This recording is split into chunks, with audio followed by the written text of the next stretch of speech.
Hello guys, कैसे हैं आप सभी। उम्मीद करता हूँ आप सभी अच्छे होंगे। दोस्तों, जिन जिन बच्चों ने, सबसे पहले तो मैं यही कहूँगा कि जिन जिन बच्चों ने अभी तक दिल्ली पुलिस का कोई भी फॉर्म नहीं भरा है तो वो जल्द से जल्द अपना फॉर्म भर दें, क्योंकि लास्ट डेट भी अब नज़दीक ही है, आने में ही है। क्योंकि AWTPO की शायद 15 तारीख की है और सभी की जो लास्ट डेट है नज़दीक है। क्योंकि निकले हुए भी काफ़ी दिन हो गए हैं। कुछ बच्चे तो पहले ये सोच रहे थे कि मतलब कब आएंगे फॉर्म, कब आएंगे। जब फॉर्म आ जाते हैं तो फिर फॉर्म नहीं भरते हैं, फिर तैयारी भी नहीं करते हैं ना। तैयारी में फिर ढील बरतते हैं। पहले ये सोचते हैं कि हम एक बार फॉर्म आ जाए, फॉर्म आ जाए, हम तैयारी करेंगे, वो कर देंगे, ऐसा कर देंगे। लेकिन फॉर्म आने के बाद फिर वो ढील बरतना शुरू कर देते हैं, जबकि ऐसा नहीं करना है। आप, जिन जिन बच्चों ने फॉर्म भर दिया है अच्छी बात है, जिन्होंने नहीं फॉर्म भरा है वो जल्द से जल्द अपना फॉर्म भर दे। फिर लास्ट में साइड प्रॉब्लम होने लगती है, साइड चलने में दिक्कत आती है ना। तो मेरा कहने का मतलब ये है कि जिन बच्चों ने अभी तक फॉर्म नहीं भरा है वो फॉर्म भर दे और अपनी तैयारी पे लग जाए। अब अब आप मान के चलिए आपके पास 50 दिन है, क्योंकि 20 दिन, आप ये मान के चलिए 20 दिन आपके अक्टूबर के हैं और 30 दिन आपके नवंबर के हैं। दिसंबर में आपका एग्ज़ाम कभी भी डेट आ सकती है। हो सकता है 10 तारीख से एग्ज़ाम हो जाए, हो सकता है 1 दिसंबर से भी आपका एग्ज़ाम स्टार्ट हो जाए, है ना।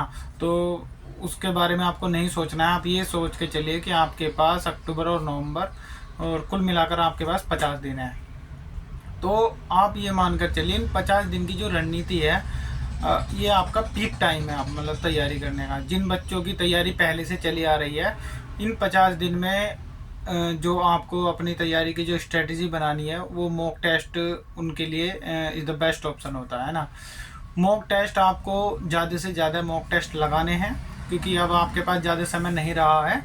तो ये मान के चलिए कि आप जितने ज़्यादा मॉक लगाएंगे, मिनी मॉक लगाओ और चैप्टर वाइज मॉक लगाओ और सब्जेक्ट वाइज भी मॉक लगाओ, है ना। और फुल लेंथ टेस्ट तो आप ज़रूरी दो। ये समझ लो आप 50 दिन में कुछ भी नहीं तो मेरा मानना ये है कि आप 50 दिन में कम से कम, मैं ज़्यादा नहीं कह रहा, कम से कम 15 फुल लेंथ टेस्ट तो कम से कम दो, है ना। तो 15 का मतलब है कि आप लगभग लगभग 3 दिन में एक टेस्ट, या 3 दिन या 4 दिन में एक टेस्ट, फुल लेंथ टेस्ट ज़रूर लगाओ। वो मिनी मॉक जो आप सब्जेक्ट वाइज लगाते हैं, छोटे छोटे 15-15, 20-20 क्वेश्चन के, 10-10 क्वेश्चन के चैप्टर वाइज, इनको तो आप रेगुलर लगाओ, रोज़ लगाओ इनको तो। लेकिन फुल लेंथ टेस्ट आपको 3 दिन या 4 दिन में एक टेस्ट ज़रूर लगाना है। नंबर कितने आ रहे हैं कोई मायने नहीं रखता इस बात से, है ना। आपको बस टेस्ट लगाना है, उस टेस्ट को अच्छे से एनालिसिस करना है। एनालिसिस करने से क्या होगा, जो बच्चे, जिन बच्चों का मतलब ये होता है, कुछ क्वेश्चन ऐसे होते हैं जो उनको नहीं मिलते हैं, तो जो नए क्वेश्चन होंगे तो वो उन पे मतलब क्वेश्चन को सोल्व नहीं कर पाते हैं, तो आप उनको एक ब्रीफ नोट्स में आप उनको नोट कर लीजिए। फिर आप उन ब्रीफ नोट्स को अच्छे से रिवीजन भी करना है आपको। तो कहने का मतलब ये है कि जितने भी आप मिनी मॉक या फुल लेंथ टेस्ट दोगे, सबके ब्रीफ नोट्स ज़रूर बनाने हैं। जो क्वेश्चन आपको लगता है कि एग्ज़ाम की दृष्टि से ये इम्पोर्टेंट है, उन क्वेश्चन को आप ब्रीफ नोट्स में नोट ज़रूर करेंगे, ठीक है ना। और उसके बाद उन ब्रीफ नोट्स को आप रेगुलर बेसिस पे आप उनको मतलब पढ़ते चलेंगे। रिवीजन बहुत ज़रूरी है। बहुत से बच्चों क्या करते हैं कि मतलब तैयारी तो पूरी कर लेते हैं, सब्जेक्ट भी सब पढ़ लेते हैं, लेकिन वो एंड टाइम पे रिवीजन नहीं कर पाते हैं। रिवीजन ना होने की वजह से उनका सिलेक्शन नहीं हो पाता है। क्योंकि जब बच्चों आपने पूरा मतलब सिलेबस भी पढ़ लिया है, तैयारी सब चीज़ कर लिया है, लास्ट टाइम पे आपको क्या है, रिवीजन ही तो करना है। अगर आपने रिवीजन नहीं किया है तो आपकी पढ़ाई का कोई मायने नहीं रह जाता, है ना। तो मैं तो यही कहूँगा कि आपको इन 50 दिन में ये समझ लो कम से कम 15 फुल लेंथ टेस्ट लगाने हैं। Minimum subject wise, chapter wise आपको रोज़ लगाने हैं। इस साल के जनवरी से लेकर दिसंबर तक, आप ये मान कर चलिए अक्टूबर तक की, बस नवंबर दिसंबर को छोड़ दीजिए, क्योंकि दिसंबर में तो एग्ज़ाम हो जाएगा। मैं तो ये कहूँगा कि आप अक्टूबर को भी छोड़ दो, है ना। 9 महीने की करंट आपको पढ़नी है इस साल की। 9 महीने की करंट आपको पढ़नी है। स्पीडी की आप बुक ले सकते हैं। स्पीडी की बुक लेने से आपको क्या होगा, उसमें ना आपको फैक्चुअल चीज़ें मिलेगी, है ना। एक बार पढ़ेंगे, 2 बार पढ़ेंगे, 3 बार पढ़ेंगे। जब आपको उसको रेगुलर रिवीजन करेंगे, आपको कम से कम कुछ भी नहीं, ये मान के चलिए 2 घंटे तो आपको रोजाना करंट अफेयर्स को देने हैं, अगर आप पहले से नहीं पढ़ रहे हैं। अगर आप पहले से पढ़ रहे हैं तो आपको 40 मिनट, आप अगर रेगुलर पढ़ते आ रहे हैं तो 40 मिनट आप दे सकते हैं करंट अफेयर्स को, उसमें आपका रिवीजन होता चला जाएगा। लेकिन जिन बच्चों ने मतलब अभी तक करंट पढ़ी ही नहीं है, तो उनको तो देखो पूरा मतलब कवर भी करना है और रिवीजन भी करना है, तो उनको ज़्यादा मेहनत करनी पड़ेगी इस बारे में, ठीक है ना। और ये तो हो गया करंट अफेयर्स का। मैथ्स में क्या है, आप टेक्स्ट बुक ले सकते हैं, टेक्स्ट बुक का आप सब्सक्रिप्शन लीजिए, उस पर लाइव टेस्ट भी दीजिए। एसएससी के जितने भी होते हैं, ये नहीं कि दिल्ली पुलिस का ही देना है, एसएससी के जितने भी टेस्ट होते हैं लाइव टेस्ट 5-5, 10-10 क्वेश्चन के मिनिमम जरूर लगाओ। हर सब्जेक्ट के जो भी मतलब चैप्टर के मैथ्स के जो चैप्टर इम्पोर्टेंट है उनके आप रोज़ मॉक टेस्ट लगाओ। और आप एक पेज पर सभी फॉर्मूले लिख लो, आप उसको अपनी ऐसी जगह जहाँ पर आप पढ़ते हो, अपने स्टडी टेबल जो भी हैं आपके ना, आप उसको वहाँ पर लगा लीजिए। वहाँ पर लगाने से क्या होगा, आप जब भी पढ़ने बैठेंगे आपको एक बार उस पर नज़र मारनी है। उस पर नज़र मारोगे तो क्या होगा, आपको एक बार ये फॉर्मूले रिवाइज हो जाएंगे।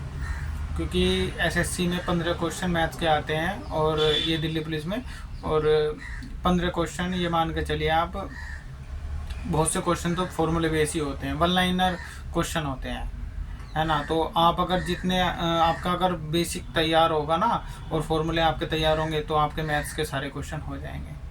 मैथ्स अगर आपने थोड़ा सा अच्छा कर लिया तो रीजनिंग आपकी ऑटोमेटिक अच्छी हो जाएगी, है ना। रीजनिंग में कुछ चीज़ें होती हैं जिनको आप तैयार करना होता है, थोड़ी सी मतलब कैलकुलेशन ईजी करने के लिए आपको कुछ चीज़ें तैयार करनी होती है, जैसे कि ABCD का उल्टा, इनका कौन से क्रम में क्या आता है ना। तो ये सब चीज़ें, और ट्रायंगल वगैरह में कुछ चीज़ें ऐसी बनी होती हैं जिनमें आप डायरेक्ट देखकर आंसर लगा सकते हैं। बहुत सारी चीज़ें होती हैं, जब आप तैयारी कर रहे हैं आपको सब चीज़ों का पता है, बस आपको करना क्या है, रिवीजन करना है उन चीज़ों का, है ना। क्योंकि मैथ्स और रीजनिंग दोनों चीज़ें ऐसी चीज़ें हैं जिनमें आप मतलब 100 में से 100 नंबर ला सकते हैं। आप ये मान के चलिए मैथ्स और रीजनिंग के 40 क्वेश्चन है तो 40 में से 40 क्वेश्चन आप 100% इनका आप स्कोर अचीव कर सकते हैं। मैथ्स और रीजनिंग ये 2 ही सब्जेक्ट ऐसे होते हैं, हो सकता मतलब कंप्यूटर में भी आप लेके आ सकते हो 10 में से 10, ज़्यादा बड़ी बात नहीं है, बहुत से बच्चे लेके आते हैं, 10 में से 10 भी आ जाते हैं, 10 में से 9 तो मेरे भी आए थे, मैं आपको बता देता हूँ। तो ये मान के चलिए मैथ्स और रीजनिंग 40 में से आपको 35 और 40 के बीच का टारगेट लेके चलना है 100%। ये मान कर चलिए आपको 37 या 38 नंबर मैथ्स और रीजनिंग में लेकर ही आने हैं। क्योंकि जीएस का क्या होता है दोस्तों, जीएस थोड़ी सी हार्ड पड़ती है, मैं आपको पहले ही बता रहा हूँ, जीएस में ज़्यादा क्वेश्चन आपके नहीं लग पाते हैं, इसलिए आप मैथ्स और रीजनिंग पर ज़्यादा फोकस कीजिए। लास्ट 50 दिन की स्ट्रेटजी यही कहती है कि आप एक तो सबसे ज़्यादा रिवीजन करें, और दूसरी चीज़ ये है कि आप मैथ्स और रीजनिंग पर इतना तैयारी करें कि आप उनमें से ज़्यादा नंबर अचीव करें। और एक कंप्यूटर में आपको 4 चीज़ें, MS Word, MS Excel, PowerPoint, है ना, और इनकी जो फुल फॉर्म वगैरह होती है और वर्ड्स की वगैरह होती हैं, ईमेल, जीमेल और कंप्यूटर का इतिहास, ये सब चीज़ें आपको तैयार करनी है। इन्हीं से आपको क्वेश्चन एग्ज़ाम में देखने को मिल जाते हैं। तो मेरा कहने का मतलब ये है, लास्ट 50 दिन बचे हैं आपके पास, ज़्यादा से ज़्यादा प्रैक्टिस करो, मॉक टेस्ट लगाओ, और रिवीजन जितना ज़्यादा हो सके, रिवीजन बहुत ज़रूरी है। अगर आपने सारा सिलेबस कंप्लीट कर लिया है, सब चीज़ें आपने कंप्लीट कर लिया, रिवीजन नहीं करा है तो कोई फ़ायदा नहीं है पढ़ाई का, कुछ नहीं होने वाला है जब तक आप रिवीजन नहीं करोगे। तो रिवीजन बहुत ज़रूरी है। एक बुक को 10 बार पढ़ो, 10 बुक नहीं पढ़नी है, एक ही बुक को 10 बार पढ़ो। जौन सी भी बुक आपने चूज़ की है, जिस सोर्स से आप तैयारी कर रहे हैं, उस सोर्स पर आपको भरोसा रखना है, और भरोसा रख कर ही तैयारी करनी है। आपको ये भरोसा होना चाहिए कि जिस बुक से मैं पढ़ रहा हूँ उस बुक से मेरे क्वेश्चन एग्ज़ाम में आएंगे, और ये इस भरोसे के साथ आपको तैयारी करके चलनी है। ये नहीं कि मतलब मैं इस बुक को पढ़ रहा हूँ और मामने मन में ये बैठा रखा है कि पता नहीं इससे क्वेश्चन आएंगे या नहीं आएंगे। तो आपको ना जिस बुक से भी आप पढ़ रहे हो उस पर आप थोड़ा सा एक भरोसा रखिए, और उम्मीद करिए कि मैं इस बुक से पढ़ रहा हूँ और इसी बुक से मुझे को एग्ज़ाम में क्वेश्चन देखने को मिल जाएंगे। तो ऐसा होता है दोस्तों, मैंने मतलब रियलाइज़ किया है। उसी बुक से आपको क्वेश्चन देखने को मिलेंगे, लेकिन वो तब मिलेंगे जो चैप्टर आपने पढ़े हैं। उन चैप्टरों का अगर आपने अच्छी तरीके से रिवीजन किया है बार बार, तो वही क्वेश्चन आपको देखने को मिलेंगे एग्ज़ाम में। तो लास्ट 50 दिन बचे हैं। इन 50 दिन में आपको जितनी ज़्यादा हो सकती प्रैक्टिस करें और रिवीजन करें। अगर किसी भी बच्चे को और भी कोई अगर डाउट है किसी भी चीज़ में, तो वो हमसे मतलब कमेंट कर सकता है। मैं उनके डाउट्स क्लियर करने की पूरी कोशिश करूँगा। और जैसे जैसे आप नज़दीक एग्ज़ाम आएगा, मैं और वीडियो बनाऊँगा आपको स्ट्रेटेजी को लेकर। फिर उसके बाद मैं आपको फिजिकल को लेकर, मेडिकल को लेकर, मैं कट ऑफ को लेकर, सब चीज़ों पर मैं वीडियो बनाता रहूँगा। लाइव भी आता हूँ मैं। अगर आपको कोई डाउट होता है तो आप लाइव में भी आप मुझसे जुड़कर अपने डाउट क्लियर कर सकते हैं। और अगर फिर भी कोई डाउट रह जाता है तो आप हमको कमेंट कीजिए, हम आपके डाउट क्लियर करेंगे। और आज से ही मतलब ये नहीं कि अभी आपको ज़्यादा दिन नहीं है, कहीं जाना नहीं है, घूमना नहीं है, किसी तीज त्यौहार में मतलब ज़्यादा टाइम नहीं बिताना, मतलब घर पर ही रहना है। तो घर पर, लाइब्रेरी, जहाँ भी आप पढ़ते हैं वहीं पर रहना है। किसी यारी दोस्ती, पार्टी, शादी ब्याह सब छोड़ दीजिए। 50 दिन है, ज़िंदगी बदल जाएगी। और मई जून तक आप ट्रेनिंग पर आ जाओगे। ये समझ लो आपके पास 8 महीने हैं। इन 8 महीने में ही आप ये समझ लो आप दिल्ली पुलिस की सैलरी लेने लग जाएंगे। आप दिल्ली पुलिस स्टाफ में शामिल हो जाओगे 8 महीने में ही। 8 महीने तो बाद की बता रहा हूँ। अगर आप 2 महीने अच्छे से तैयारी कर लेंगे इन 50 दिन में, तो यही 2 महीने आपको दिल्ली पुलिस में भेज देंगे। तो मेरा कहने का मतलब यही है, आप अच्छे से तैयारी कीजिए। अगर कोई भी किसी को कोई भी प्रॉब्लम होती है, हमें कमेंट कीजिए, हम आपकी समस्याओं का समाधान करने की पूरी कोशिश करेंगे। ठीक है दोस्तों, अगर आपने अभी तक हमारा चैनल सब्सक्राइब नहीं किया है तो सब्सक्राइब कर दीजिए, और वीडियो को लाइक भी कीजिए और शेयर भी कीजिए अपने दोस्तों को, ताकि सभी को हमारी जो मतलब बातें हैं सबको सब तक पहुंच सके, और जो हमारे हम जो स्ट्रेटेजी बता रहे हैं सबको पता चल सके। ठीक है दोस्तों, मिलते हैं अगली वीडियो में। जब तक के लिए आप अपनी पढ़ाई जारी रखिए। ओके दोस्तों, जय हिंद।